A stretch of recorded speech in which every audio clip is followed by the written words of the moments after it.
Good morning from Okinawa. I'm Captain Dow, and I'll be presenting a brief PowerPoint on the role of augmented reality in healthcare modeling and simulation. A little about me: I'm currently stationed at Kadena Air Base in Okinawa as a flight nurse doing air medical evacuation transports around the Pacific. That could mean taking patients from Korea to Hawaii all the way to Kelly Air Force Base in Texas. Additionally, I assist at my squadron's training sustainment center. That's where we host a majority of our medical courses and simulations. This is an overview of the current presentation over AR. We're going to go over the introduction, kind of explain what AR is, to include the definition, the history behind it, and then how it works as well. After that, we're going to go into uses in healthcare modeling and simulation today. That could be current uses, certain products, the benefits of AR, and then we're going to look into the future outlook of augmented reality and go from there.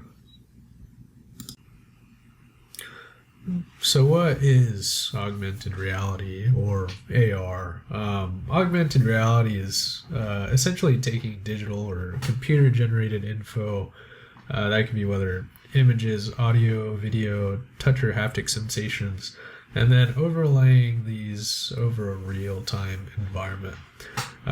So AR is often used on smartphones, tablets, or smart glasses, and can be experienced through the camera or other sensors on which the device uses. AR technology has a wide range of applications. This could include entertainment, education, marketing, healthcare, etc. Here's a brief history of augmented reality. The concept of AR was first introduced around the 1960s, and the first AR headset was not really developed until much later. But in 1968, Ivan Sutherland, a Harvard professor, created a device that was called the Sword of Damocles. This was not a headset, but instead a head-mounted display that was suspended from the ceiling, and then was used to display simple wireframe graphics to the wearer. The display was connected to a computer, thus allowing the wearer to move around the room while looking at graphics displayed on the screen. So technically not a true AR headset, but this tool was considered to be one of the earliest examples of a wearable computer. From there, in 1992, the Air Force developed a first properly functioning AR system developed by Louis Rosenberg. 2009, Adobe Flash created the AR Toolkit, which was the design tool that developed AR. And then Google in 2013 announces their beta for Google Glass. And then HoloLens is finally announced by Microsoft in 2015. And this photo is the Sword of Damocles that was created in 1968. Now we're going to go into how augmented reality works. The AR device, whether it be smartphone or AR glasses, captures the real-world environment through a camera or other sensors on the device itself. An AR software within a CPU analyzes and processes this data. This is to identify objects and surfaces in the real world, thus creating a digital map of the environment. This describes how AR works in relation to the previous slide. A device captures the user's surroundings via camera sensors. That software, again, is processed by a computer or software, creating a map of the location of AR objects. And then lastly, the AR object shows up on the screen or the lens in real time. Going into a little bit more detail about how it works is that AR applications, again, use a digital map to determine where and how to place digital objects or information in the user's view. The AR device displays or devices display technology overlays that digital content onto the real world view. So this is using techniques such as projection or heads-up displays.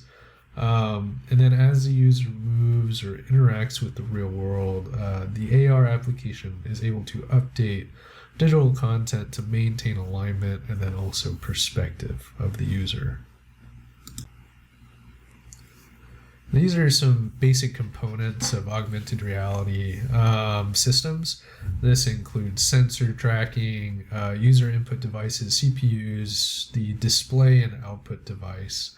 For sensor and tracking, this could include things such as accelerators or optical sensors that are able to capture visual images of the user's environment. Other sensors or tracking could be GPS receivers, compasses, and then also gyroscopes within the headset as well. User input devices, this kind of goes along the lines of handheld motion controls, voice commands through microphones, or tapping your touchscreen and gesture recognition. This allows the user to interact with the virtual environment. Another component is the CPU, which is the processing unit. This is responsible for processing and then running the AR algorithms and software. This is essentially the brain of the device, able to perform the majority of the computing tasks required to create and display AR experiences. Lastly, the display and output device. This is various wearable devices, or also, again, a phone. And this is to have outputs in the form such as visual, audible, and haptic. This is a picture of the Microsoft HoloLens cameras and sensors. On the top part of the Microsoft HoloLens is the depth camera. And this tracks surface reconstruction and object positioning. Below that is the ambient light sensor. And then to the side of each of those cameras and sensors are 4 additional cameras that track the environment in order to create the map for the user. The new technology of flat lenses is allowing for the construction of a projector or camera as much slimmer than the current designs being used now.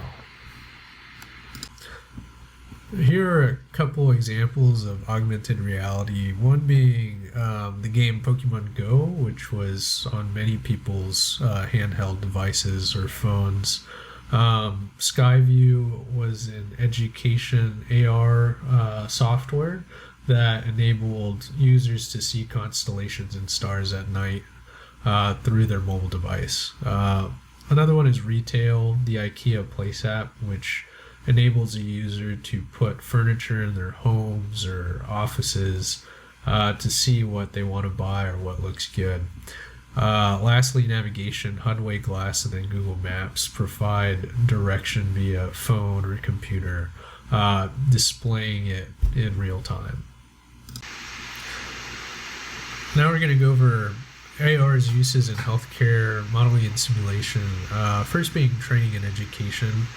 This slide goes over learning anatomy and how AR can be very effective. Practicing human anatomy in AR is getting increasingly more widespread in medical institutions. So instead of physical cadavers or plastic models, students can see the human body more in depth via AR. Moreover, apps can show the parts and organs in motion. For example, the heart beating in this picture showing the flow of oxygenated blood. And then also the other images of the skeleton, the lungs, and then also the musculoskeletal system. Learning with AR ensures a higher degree of flexibility, allowing labs to be almost anywhere or anytime. These apps can be less expensive than cadavers or plastic models, thus being more cost effective.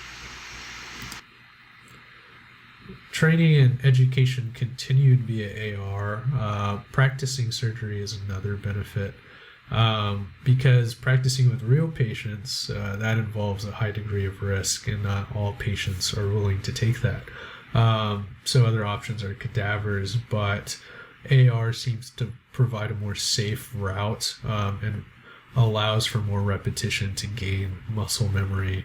AR, if the fidelity is high enough, can provide an environment that's more immersive and allows accurate presentation and representation of anatomy. Again, AR within practicing surgery provides that training environment that's more safe, conducive, and also repetitive. So another use of AR in healthcare modeling and simulation is the first responder training, to include training for firefighters, police, military service members, paramedics, anybody really within healthcare. A big concept for the military is, of course, TCCC, and there has been development of augmented reality headsets for that training environment. So these headsets can help provide treatment for hemorrhaging, bleeding, needle decompression, patients that need CPR or seizure control. These AR headsets can definitely help out with them. But the overall benefits for first responder training via AR is that realistic training scenario and also that safe training environment that it provides. It provides that enhanced learning experience because of the immersion and interactive experience. Hopefully these headsets and modalities are cost effective and eliminate the need for expensive equipment and resources. These headsets also provide objective performance measures through tracking of trainees in real time. So AR within healthcare can also help with medical imaging and visualization by planning and guiding, mapping out the body or organs, educating radiology students or trainees, and also possibly improving patient communication between healthcare providers. So in the case of imaging and visualization, essentially AR can create a map for the intended procedure. It can also come in handy with laparoscopic surgeries, providing more accurate real-time viewing of underlying tissue. AR images and visuals can also help medical professionals, again, communicate those medical info to patients in a more interactive way. This could include healthcare providers using AR to show patients a 3D visual of whatever condition that they have. This image provided is AR tech that was developed by Philips Healthcare, and it displays a track and a digital image of where a needle needs to advance through on a phantom or simulated patient. AR also has its benefits in healthcare consultation and telemedicine. During the COVID-19 pandemic, that kind of opened the way for telemedicine for medical professionals to reach out to those in need during quarantine. So telemedicine, which again uses communication technology to deliver medical services over a distance. This could mean that providers or doctors can use AR to provide more visual guidance for patients who need to perform self-care procedures at home. This could also help medical providers do procedure guidance using, let's say, Microsoft HoloLens or Google Glasses, and get some guidance from mentors over a distance. So the overall benefits of augmented reality and healthcare modeling and simulation is that, one, it provides that realism and increased interactiveness.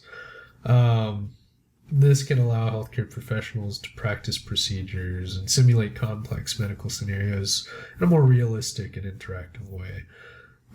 Two is that safe training environment that AR can provide, so students can practice procedures and techniques without putting themselves or others in danger. Third, is the improved training and education, which goes hand in hand with one, realism and increased interactiveness. Cost effectiveness and efficiency is also very important.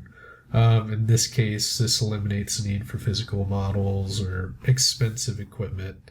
And then 5, for remote collaboration, that example is telemedicine and working with rural areas or with people at a distance. AR can provide that modality.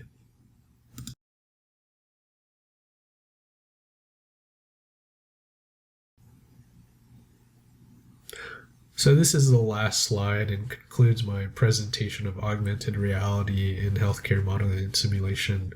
Thank you for listening.